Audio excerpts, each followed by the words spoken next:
Welcome to Everything Co-op, bringing you information on how cooperatives can help improve your quality of life.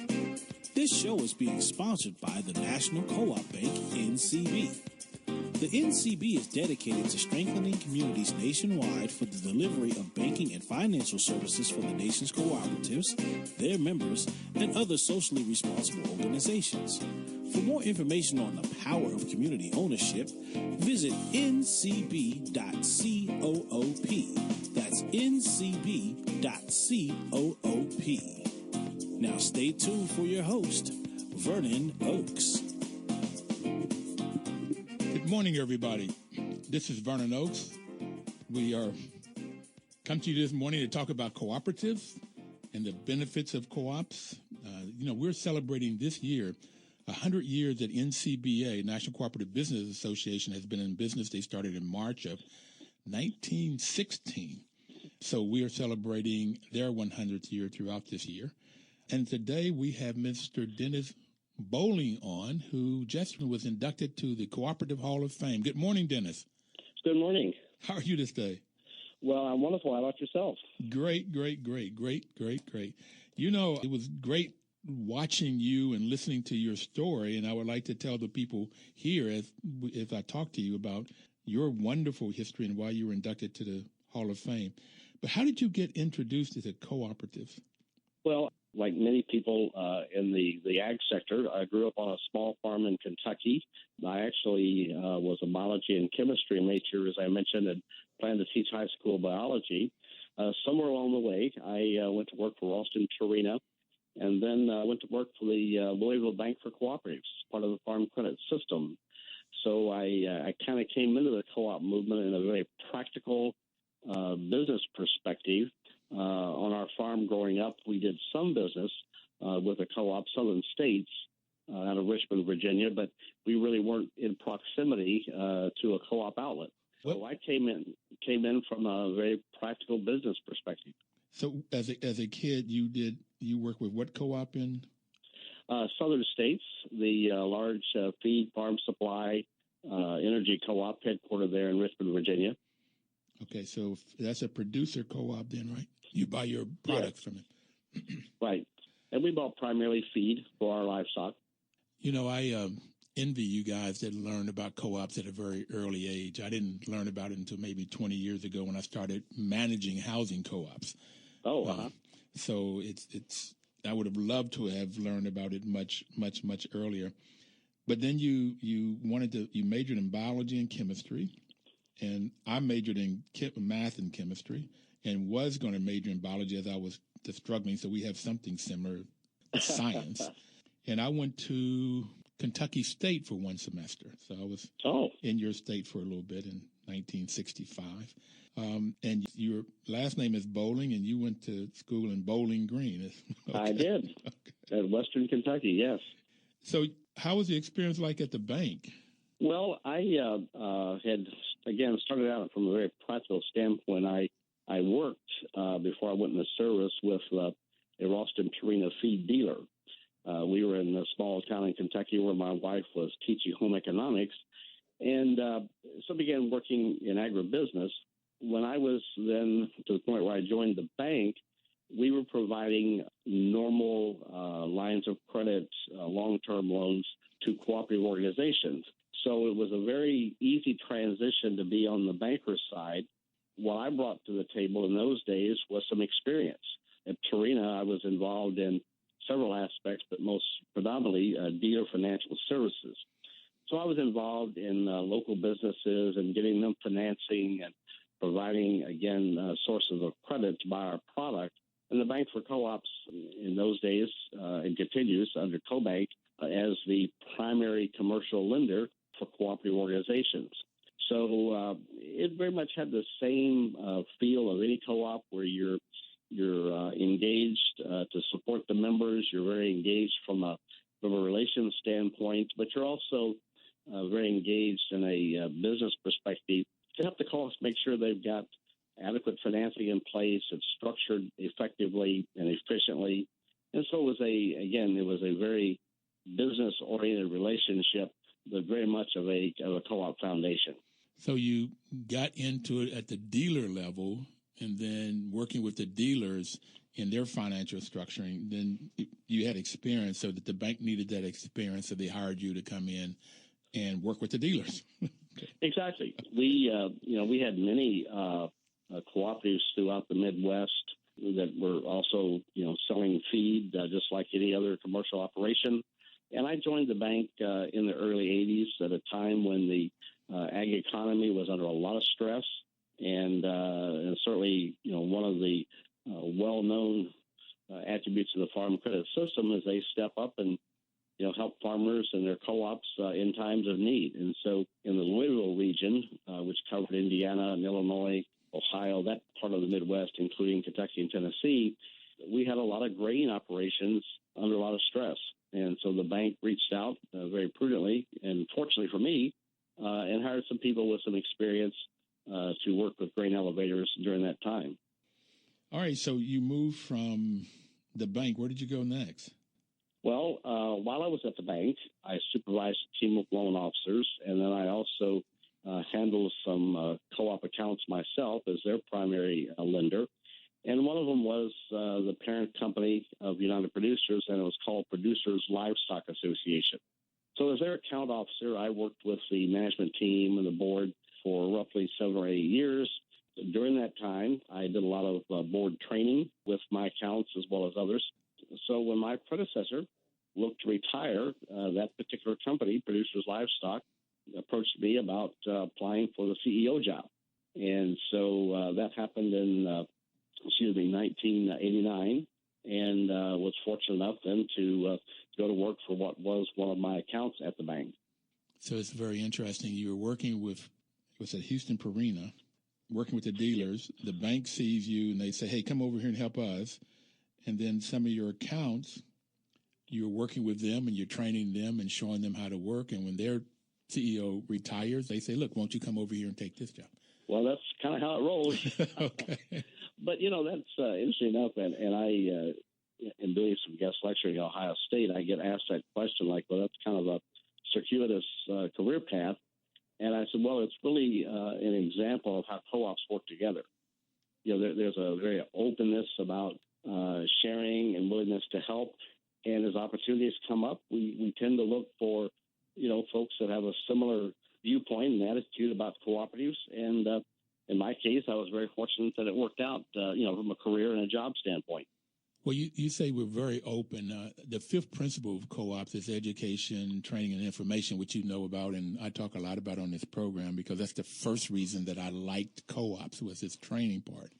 I taught 12 years of my career, and I did not want to be a teacher. You wanted to be one. My mother was a teacher, and I knew how hard she worked and how little she got paid and how little respected she was in the community. It used to be teachers were very well respected, even if they weren't paid much, but that wasn't the case in the 60s and 70s. So I didn't want to teach, but I ended up teaching to keep from going to Vietnam. And I liked it. So I did that for 12 years. I really like when people learn. I like seeing people that light get turned on when folks learn something.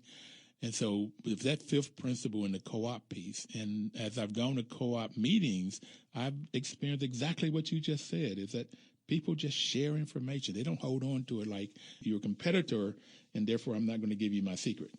Oh, exactly. Okay. Well, I think co-op businesses are very sophisticated, prudent business people. Cooperative businesses have trade secrets just like any corporation, any business, any organization. But they're very, again, firmly committed to helping each other. And so to the extent that they can share information, share expertise without breaching confidences and protected information, they're certainly very open and willing to do that. And I've certainly experienced that through my career. I've had many of my counterparts in management, share information, share their expertise, share some ideas, and they do it out of a genuine respect for the cooperative structure. Well, that also gets to the sixth principle, which is cooperation among cooperatives. So that's one of part of sharing that information is to help each other. You talked about this United Producers, Inc., and when I was at the dinner where you got inducted, I was just amazed at what all that organization does. but I was also amazed that there was some problems early on in your career there. Can you explain I think it was the cattle fraud? Exactly. Well, we had, like many co-ops back in the 80s into the 90s, we're dealing with economy of scale issues. And so we merged with some other companies, and we acquired a couple of other livestock cooperatives. And one of the entities that we merged with had a limited liability company operation, and the principal in that perpetrated a Ponzi scheme whereby he would take money from investors, invest them in cattle feeding operations, and then he would take money from somebody else, pay a nominal return to the investor to kind of keep them happy. And a classic definition of a Ponzi scheme, that pyramids, and if the music stops or the markets collapse, there's not enough money to pay back the investors. And this individual did that, falsified records, ended up spending 10 years in jail. The FBI fully investigated, and we learned more about being a victim of a crime than we ever thought we would. But essentially, this individual siphoned off money, falsified records, falsified the audit, such that we became embroiled in litigation and those types of challenges, simply because we were ultimately the parent co-op, large company in Ohio. So people were looking for somebody to get money out of. Yeah, pay them back. We were not, obligated on any of their debts. We were arm's length. So what we were faced with was being embroiled in just massive litigation. And as we all know these days, you can be sued over virtually anything at the drop of a hat. And so as that escalated, we were faced with the harsh reality of the cost of litigation and the company collapsing. We simply were, spending millions of dollars on the cost of litigation. And we did a lot of soul searching and tried to resolve all the claims. None of the claims were, against us. We were, I guess, somewhat victimized, as the U.S. Attorney General characterized it. So we made the decision that we would take the company through a Chapter 11 bankruptcy to, handle those things. It lasted only about 6 months. We were sanitized through that. And there were some unique things that happened from a co-op perspective. I've said in many speeches, I don't recommend it. Dennis, let's stop right here a minute and come back and talk about this bankruptcy and how you all worked out of it and what came at the end of it. We have to take our first break right now to get the news, the weather, and traffic, and we'll be right back. Please don't touch that dial. 1450 WOL. Information is power. That's why WOL is a great, great partner to have this program, because the National Co-op Bank is sponsoring this program to give you the information that you might need to find a co-op. First, get the benefits of the co-op, and then you could go find one to either shop or join, a grocery co-op, or you could get a housing co-op. There's all kinds of ways. Or you could go start your own, a worker co-op. If 4 or 5 people come together, you perhaps can start your own co-op to solve whatever community problem you may have, including getting work. And right now we have Dennis Bolling on the phone with us. We were talking about United Producers, Inc. They had a issue where they were sued. And Dennis, I got to tell you, I understand that. I've been in business now for 24 years. I didn't get sued for the first 18. And then it seemed like everybody would sue me for anything and any reason. If you look at some of these suits, you would think that I was the worst guy in the world because they would claim anything. One guy said that he had a breathing problem and said there was mold in there and I had caused it and I didn't fix it, and he was suing me for $600,000, and I was really concerned that this man's health was at issue, and the way he sounded like he might die from this mold. It turned out, after getting all kinds of experts and a whole lot of legal money like you're talking about, it turned out that they had spilt water in his unit, and his unit was filthy, and that's what caused the mold. Okay, nothing I did. But it took a long time and a lot of my time and money to get this resolved. So, yeah, I got it. I understand. I know. Now, if you're not in the business, you may not understand this, but can you keep telling us what was going on? You got this massive litigation, thousands of dollars, or was it millions? And now you took a Chapter 11. Now, which one is the Chapter 11 versus the Chapter 7? Well, Chapter 11 is the opportunity for a business to basically restructure based on any number of factors. Our case was, according to the legal experts, was pretty benign. It was a single issue. They didn't impanel a trustee. It was pretty much a mechanism to deal with the litigation. So we were fortunate in that regard. Even though it was millions of dollars, it was controllable in the sense that it was kind of a singular focus. Mm-hmm. And you're exactly right in your comments. It becomes such a distraction. It takes away from the business and taking care of the members. But during that process, you're continuing to operate. So you're certainly are doing business like normal, which is the real basis with which you'll succeed. But you do have this, we described it as, unfortunately, a cancer we had to contain. Mm-hmm.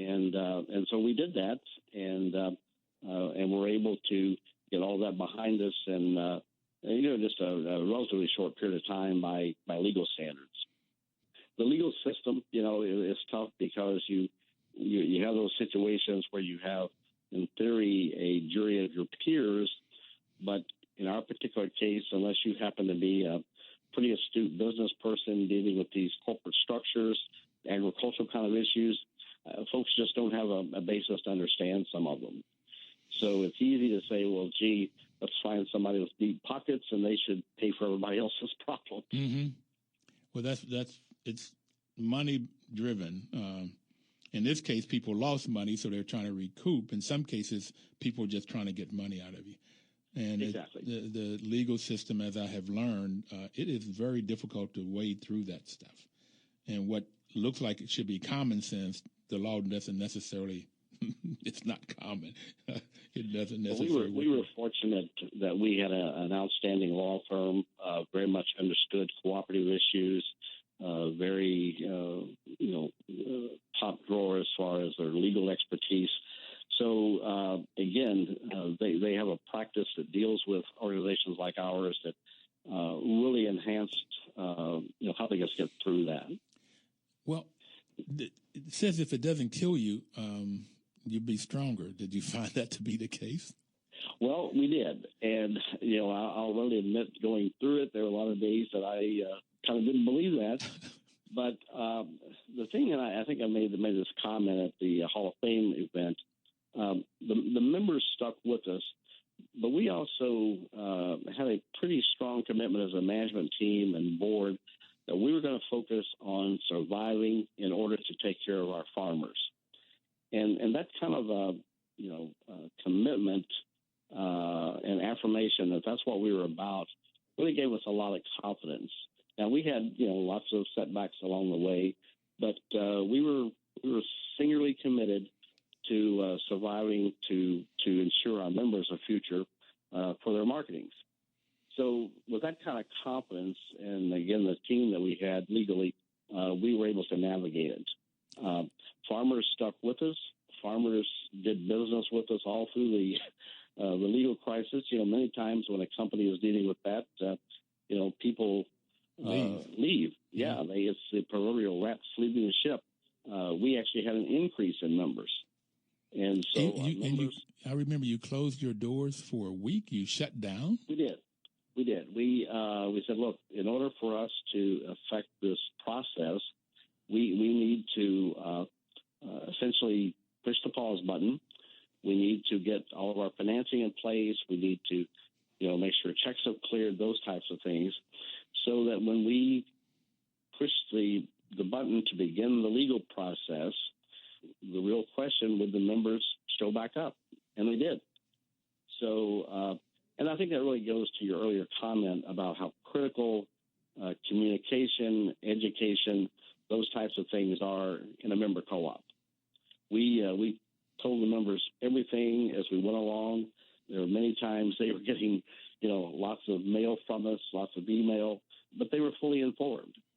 And I think because of that, they were able to make a good business judgment, understood that this was something that we were victimized by, and, it was in our mutual interest to see that UPI survive. The values of co-ops are based on the values of self-help. self-help, self-responsibility, democracy, equality, equity, solidarity. And it sounds like you all had solidarity. In the tradition of the founders of cooperative members believe in the ethical values of honesty, openness, social responsibility, and caring for others. And that's what you're saying you did. You cared for each other. You were open, you were honest, and you were responsible to the members. Well, I mean, we didn't stand up and, say this is the badge and this is what we're doing. But that is, in fact, the innate value system of the co-op. And, we didn't have it on placards. We said, this is who we are. This is what we're dealing with. It's your co-op. Here's what we plan to do. Here's our game plan. If you believe in that, stick with us. And, again, I think I believe in just good, decent people. They hear a reasonable argument and, makes sense. And they can make good, informed decisions and did. We didn't have a disproportionate amount of Monday morning quarterback second guessing what we should have done, this sort of thing. Farmers deal with risk every day, and they have to manage that risk. They have to make informed decisions, make judgment calls. And so when the co-op is facing something, they can understand the process. We are just an extension of their farm in many cases, and so you're talking to your family. It's an easy conversation to have. I was thinking this morning we've had like 18 days of rain in the last 21 days, and we're going to have some this weekend. And I was wondering how that's affecting the farmers. You can get too much rain or not enough rain. When you talk about managing risk, things that are not in your control that can affect your crop or your livestock. And the consumer goes to the store and still wants the product there at a reasonable price. Outside, we can't get the crops in. So in co-ops, the principles are volunteer and open membership, and the one I wanted to get to is democratic member control. So in that democratic member control is normally one member, one vote, but they have to make informed decisions, and that's why getting all this information, training, education is so important. And the third one is member economic participation.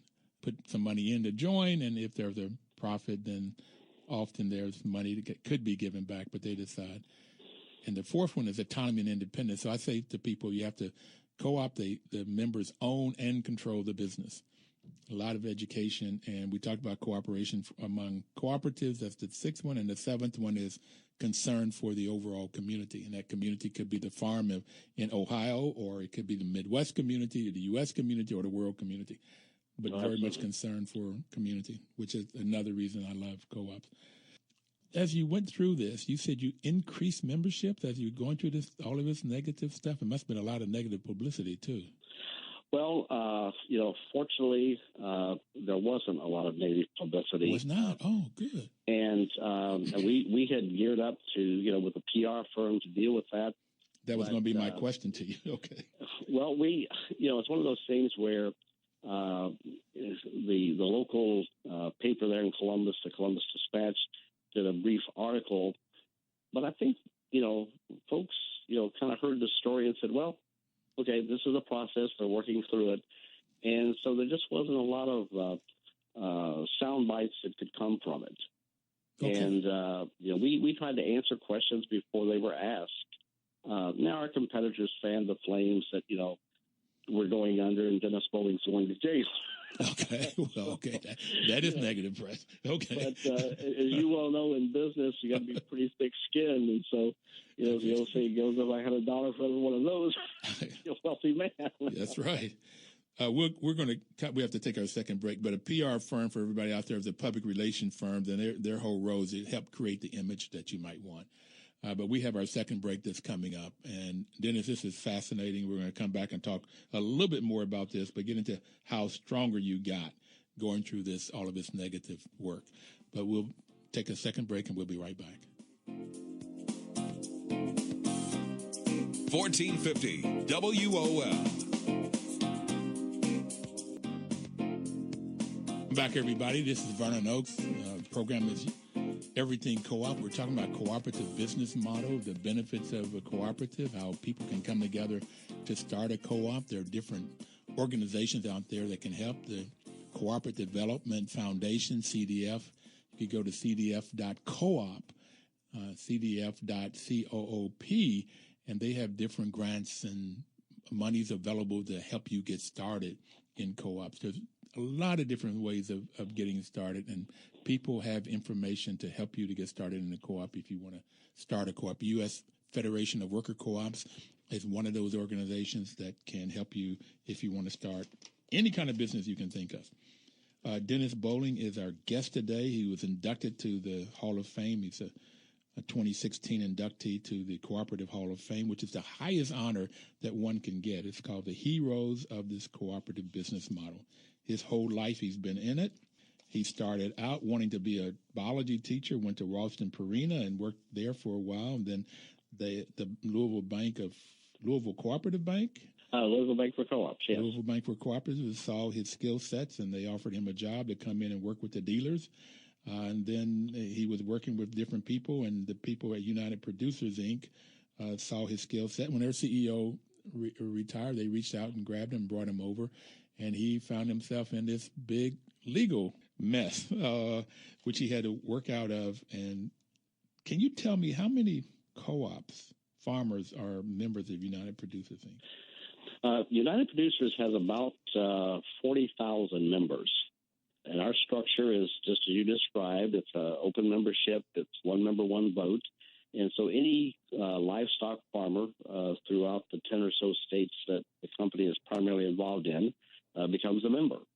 So that's obviously a economic and logistics challenge when you look at that many members. But it's a pretty strong base across the Midwest. It's typical large operations. It's small family farms. It's beef producers, pork producers, lamb producers. So typical array of Midwestern livestock farms. Beef, lamb, pork, livestock. 40,000 members, 40,000 members. Okay, that's large. Plus or minus, sure. Okay. So why would they join United Producers, Inc.? What's the benefits of joining and coming together? Well, one of the primary benefits is a cooperative like ours gives a farmer access to the marketplace. You know, a farmer who may produce, let's say, 1,000 head of beef cattle seems like a lot of cattle, but when you've got to ship those cattle, get them to a processing plant, the processing plants are large mega food companies like a Tyson's, large companies like that. A co-op like ours becomes the intermediary. We bargain, negotiate the price or the contracts for those farmers to those processors. So the advantage is it's just the economy of scale. We're negotiating for 1,000 of those farmers versus one farmer trying to negotiate on their own behalf. So it is a principle of marketing where you're just combining your numbers and leveraging those numbers. So that's the real economic benefit to the farmer is to be able to get the negotiating, the bargaining power of their numbers being marketed with other farmers. Now, that's in addition to other services that co-ops offer. UPI, for example, has a loan subsidiary that finances farmers. We do a lot of commodity brokerage, risk management business. So there are other services, but primarily it is the bargaining and the marketing of their product. So is this called a marketing co-op? Yes. All right. So for everybody out there, I'll go over this every now and then. There's co-ops can be any business that you can think of. If it's owned and controlled by the employees, it's called a worker co-op. If it's owned and controlled by the people that uses the products or services, it's called a consumer co-op. And credit unions and housing co-ops are examples of that, consumer co-ops. Now, you have the other two major ones. They have a lot of different forms of co-ops, but if people come together to buy the materials that they need in their work, it's called a purchasing co-op. Farmers could come together if they're growing things and buy seed and fertilizers together, get a more volume, you get a lower price and get a better product, and you have somebody in the middle to do that. And then you have the marketing co-op, which is on the other end of it. Farmers, artists, and the group of people come together and they say, okay, if we have somebody working that know that have the skill set to work with the Tysons or these people that are going to buy this product, then they can negotiate and get a better product. And we also have access to more markets than this one farmer with 1,000. He can't get to all of the different markets. He may not, even Ohio, he may not be able to get to California or New York. But by going through United Producers, then it gives them more markets and therefore a better price. And it also reduces risk because farmers in the olden days before co-ops, I don't know what that is, they had to go out and buy their seed and their fertilizer and whatever, make sure they had water and whatever to produce these things, or cattle or whatever they had to get. Then they had to do the work to produce, and then they had to sell it. So they had to do all of this, and it made them at risk for everything. Did I sum it up pretty good? Well, no, absolutely. That's spot on. And I think that really points to the self-help provision that, it allows you to get some help on risk, access to certain, inputs, and I think access to the markets. You're exactly right that, a farmer in southern Indiana may not justify owning trucks or, having those more corporate kind of relationships, but they want access to the competitiveness of the markets. And so that is, in fact, exactly what a co-op does. It opens those doors for its members, whether it's an artist co-op or, like you say, any type of co-op in any sector, any business. The principles are the same. The other thing I like about co-op is one member, one vote. You just said you could have very large farmer member. So you have a large farm that has, 10,000 or 100,000 head of cattle? I don't know what a large farm is. What's the magnitude of it? And then you have a small farm with 100 head of cattle. And one member, one vote says that they both have the same amount of vote when it comes, as opposed to in our capitalistic world, the ones that have the largest, the most money, can buy the most shares of stock in a company, then they get more vote, they get more power. And that's why too often, and it's happening in our political world right now, too often the people with the money are the ones that have the power and the say of what laws are going to happen or what policies are going to be in place. And so, again, why I like co-ops is that everyday people, lower, middle class and lower, can have the same say so as upper class, or the one percenters, if you will, if they all in a co-op. Well, that's precisely true in United Producers. The business structure is complicated. The governance is complicated. We're dealing in a corporate world. We're competing with non-co-ops. So there's lots and lots of nuances of those systems. But the bedrock principle, it's owned by the members, and it's one member, one vote. Now, you may have to deliver the business very complicated, but the bedrock principles is really the tie that binds co-ops together. I know you're retired now. I don't know what that means for you, but I got a sense that doesn't mean you're sitting at home all day long. But is there anything about your career you would do different? Did you like what you've done? Oh, absolutely. I found out very early on that being in business satisfied my desire to teach. You very quickly realize that in management, you're carrying out the functions of teaching by convincing people to go along with an idea you have, or even dealing with adversity. So the principles of teaching are applied every day in management because it is a people business. You can have all of the technology, all of the robotics, but you still have people in the decision process. So from that standpoint, I viewed every board meeting, every staff meeting, almost every interaction as a teachable moment. And so that was very fortunate for me. The one thing I would have liked to have done different is, the economics are challenging such that, I wish we would have had more money to do more philanthropic things. I would like to have been able to be more engaged overtly with young farmers, but you kind of have to pick your priorities. And so, if I had those do-overs, I would hope to have tried to pursue those things a little more aggressively. But part of the management, you've got to realize that you can't do it all. And so do the best what you have and while you're here, but you certainly can't do it all. I just need more money for philanthropic things and work with young farmers. And both of those, you're just sort of helping more people. Oh, absolutely. Yeah, I'm doing a couple of things in retirement. One is involved with training and development, kind of helping shepherd that within UPI. I'm working with the Farm Credit Council on some board of director training, which I've done extensively for a number of years. I'm volunteering pretty extensively right now with a major co-op project at Ohio State.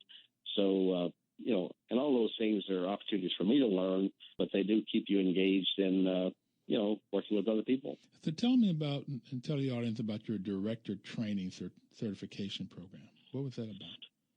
Well, it came about really under the wisdom that the management team at the Louisville Bank for Cooperatives had. In the early 80s, as I mentioned, there was a lot of economic stress, and so individuals found themselves elected to boards, co-ops, and unfortunately didn't have any really extensive training for that role. It's different than running your own farm business.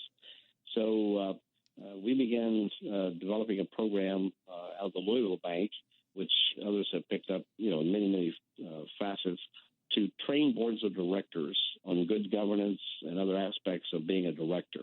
But that's true in a co-op as well as a publicly traded company.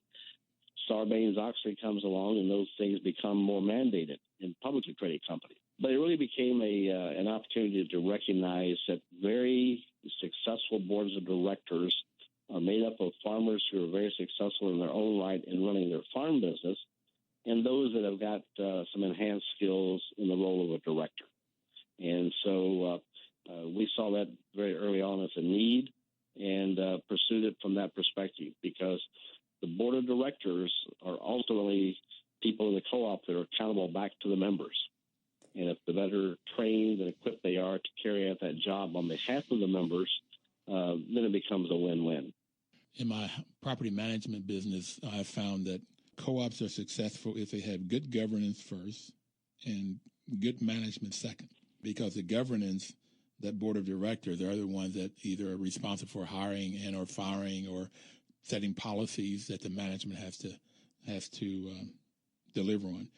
And the good of that, Dennis, the good part of it is they have to have knowledge and integrity.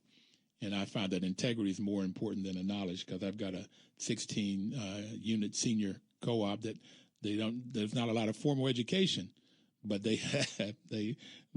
stick to their bylaws and their house rules, and they make sure they hold each other responsible, and it's run extremely well. My only problem with them is getting them to raise, because it's a senior and they have fixed income, raising their carrying charge as their expenses go up. That's been my only battle.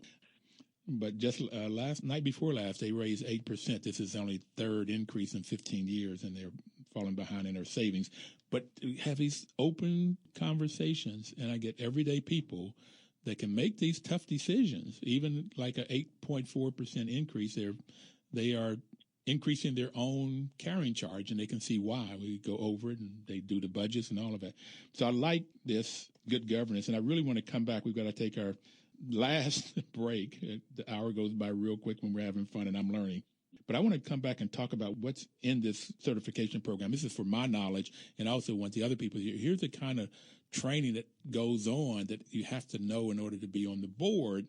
And I have found out that adults really get the training. They get the numbers. They may not have known that they could do the math, but they really get it when they have to apply it.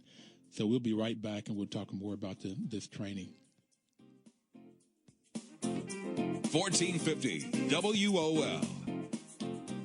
The National Cooperative Bank is sponsoring this program. My name is Vernon Oakes. This is Everything Cooperative, and we have Mr. Dennis Bolling on the line with us. Dennis, it sounds like, you have worked in business, capital business, and then you worked for a bank, and then you came back into business, a co-op business, and then you have retired from the co-op business to do what you really want to do, and that is education. Yeah, absolutely. Which you started with. Okay.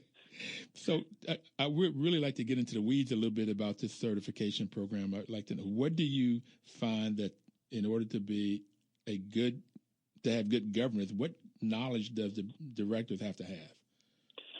Well, I think they, as you alluded to it, I think people have to kind of have a value system that's compatible with co-op principles. They have to believe in the value of those kinds of things, as a person.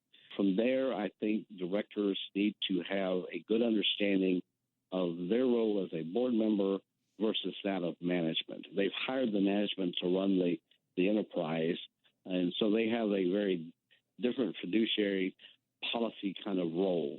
I think they have to have a keen understanding that they're accountable to the members, how they balance communication and confidentiality and those things. And then I think they have to have some financial acumen. They don't have to have formal education around finance, but the co-op is a business in the sense that it's providing economic benefit to the member. And I think collectively, directors that have some training those skills, some self-development is kind of an expectation. All of that kind of forms the leadership necessary for good governance. What do you mean by a fiduciary role? Well, as you mentioned, they're going to hire the management. They're going to approve the budget. Depending on the type of co-op, they may be approving major capital expenditures. The example you gave of the housing group, they're voting to increase their own cost. And so it would be very easy to look at that as a selfish impact and say, well, gee, I don't want my expenses to go up 8%. But they have to understand that this is part of a bigger business formula, why it's justified, why it's needed. And so that takes some fiduciary responsibility that they can look beyond their own checkbook and see, for the greater good of the co-op members, that community, we have to be good students or stewards, rather, of their money. When I first heard fiduciary responsibility, I thought that was the financial responsibility that they had to make sure that everything was right. But I've since found out that it is the board is responsible for everything. They're ultimately responsible for everything. Every aspect of the business, the board is responsible. And then they hire management. In this case, for property management, they hire a third-party management company. And it says in our contract, we are supposed to do A, B, C, D, E, F, G, and H. So 7, 8, 9, 10 things we're supposed to do. And then they are still responsible to make sure we do what they have hired us to do. And the same thing when they hire you to be the CEO, there are certain things they want you to do, and they have to make sure you're doing what they want you to do. So they're ultimately responsible, and I've tried to get that across to board members when they say the problem here is, we don't have enough money coming in or we don't have enough savings. It's management's fault. I'm going, wait a minute now, you've got something wrong here. It's ultimately your responsibility. Yeah, I think fiduciary, in my mind, is a little broader than just financial. Right. But boards have to think long term. Management can come and go. They have to think about the long-term existence of the co-op, the success of the co-op, including the financial health of the co-op. So they've got to be very much engaged in strategic planning and long-term budgeting. So it is a pretty important responsibility. And again, I think understanding, as you said, they can't just abdicate that to management. They are ultimately accountable to the members. Well, when you talk about the long term, and I've heard on this program, and we've been on now for 2.5 years, but stewardship is a word that comes up a lot. And I only heard that in church before. Right. Okay. We have to be good stewards of what God gives us. And so now I'm getting that a co-op member, the board member, have to be good stewards. They have to be looking long term. They have to do strategic planning to find and make decisions that are best for the group. And that's another reason I like it. It's not there's 16 seniors, and there were 10 of them at the meeting. So they're making decisions of what's good for the group, even though it may not be best for them individually. Any one of them. And that's hard for a board member. It's just human nature to think about your own situation. But you have been elected to care for the assets that are owned by somebody else, some other group. And so stewardship, whether it has a religious connotation or not, is a very good way to characterize that responsibility. Now, I think that as a value resonates well in farm country and with most people. And so it's a pretty easy segue to that kind of a concept. The first time, just thinking, Jim Jones was on the program, and he was with NASCO, the North American Student Cooperatives. And he was saying that a lot of the students come in, at best would be there for 4, maybe 5 years. Sometimes it's 1 or 2. And they make decisions to save for future generations of students. So, because they're not even there for the long term. Their long term is 4 or 5 years. but they're making decisions today to save for the next set of students. And they say they get that somebody did that for them. Somebody started this co-op, this student housing co-ops, and normally the price in the student co-op is less than the dorms or around, and normally you get a better product because people take better care of it. So that was the first time I heard it, and I guess if students can get it, older folks should be too. The rest of us should. But that is the critical link, that you've got to be willing to think about the long term. You're paying management to worry about the short term, but long term, you want that student co-op to be there for, 10 classes down the road. You want the housing co-op to be there for residents, 10, 15, 20 years from now. And you want a co-op like UPI to be there for, the next generation of people that's going to be growing our food. So the principles are very applicable across, any type of co-op. Amalgamated in New York as one of the older housing co-ops. I think they've been, somehow in my head, and I may not have it right, but 90 years. I mean, it's been quite some time. It's a long time. That they've been there. And I know of one that some research was done in Atlanta. They had celebrated like 8 years ago their 40 years, and they didn't have a mortgage anymore. Wildwood in Atlanta. So long time, 40, 50, 90, 100, 150 years. You have this housing, and a lot of times it's affordable housing, and the idea is to keep it affordable for generations to come. Now, let's move to the Ohio State University. You didn't put the in when you talked about Ohio State. Well, I didn't go there, but I get chastised for that a lot. Okay. Well, I've talked to people from Ohio State, and boy, they have really about it.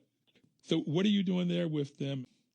Well, we several of us got together and worked with the university to create a cooperative center based on some existing contributions and some new ones.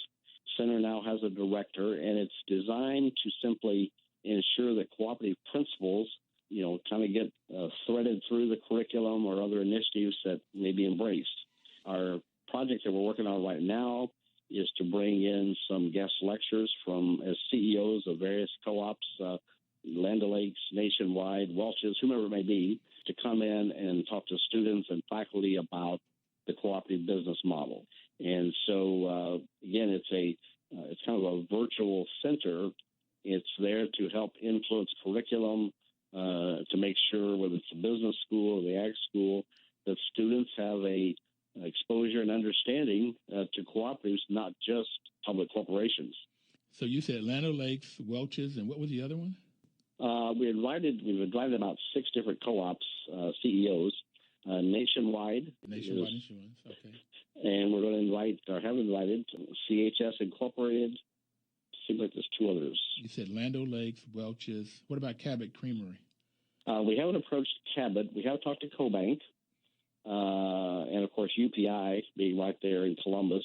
Mm-hmm. So we've got about 6 co-ops that will fit the schedule that we have for speaking in some symposia as well as in some specific classes. So it's an opportunity to have students get exposed to co-ops. Ohio State happens to teach a class in co-ops, but this would be the center transcends just ag school. It's also engaged in a new major that they have jointly between the business school and the ag school. So I chair the advisory committee and am kind of doing the legwork to get those CEOs to come in and speak. And again, it's all about the education, reaching out. Dennis, we only have about 30 seconds left. You have any last comment to tell people? Well, I would first and foremost thank you and the program for making people aware of co-ops. Co-ops touch everyday lives, and in many cases people don't realize it. And in fact, I saw an item online where someone had contacted you and said, "Hey, tell us more. How do I find co-ops, housing co-ops in California?" Okay. So, thank you, buddy. I think you folks should be committed to that. Thank you, and you can tell Chuck Snyder that because he's been very supportive from NCB. Thank you, everybody out there. This is a wonderful Thursday. I've learned a lot, and we'll see you next week. Have a great cooperative week. 1450 WOL.